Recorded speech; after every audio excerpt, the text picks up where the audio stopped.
As crazy as our culture is when it comes to sex, it still sees consent as a necessary condition for appropriate sexual behavior. And this is a good that we must rejoice in. But is consent the only moral criterion for evaluating sexual behavior? Here are some reasons why it's not.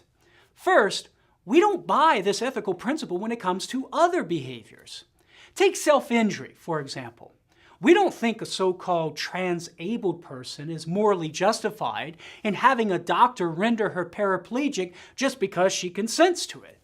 That someone says yes to cannibalism doesn't make cannibalism morally permissible, as in the case involving Orman Maivas, who butchered and ate a willing victim who responded to his internet ad. We're repulsed at such behaviors because we recognize that they're bad and thus should be avoided. But notice that consent is not driving that moral evaluation. What's in the driver's seat is a more fundamental underlying moral theory that says these actions are bad and that we ought not do them. For consent to have any moral legitimizing power, it requires a pre-existing moral standard that determines which behaviors we're morally allowed to consent to. You might think of our consent's moral power as being on loan. Its currency is derived from a deeper moral standard. Of course, what that moral standard is would need to be worked out. I claim it's the natural moral law.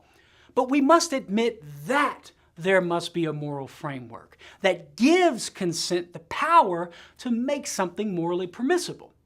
So, if consent has moral significance only on account of a more fundamental moral framework, then it's futile to appeal to consent alone in establishing the moral permissibility of sexual acts.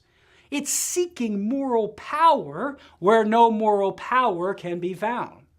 If you want to learn more about this topic and others like it, visit our website at Catholic.com. And also, visit CatholicAnswersSpeakers.com to learn how you can bring me out to speak at your event. For Catholic Answers, I'm Karlo Broussard. Thanks for watching.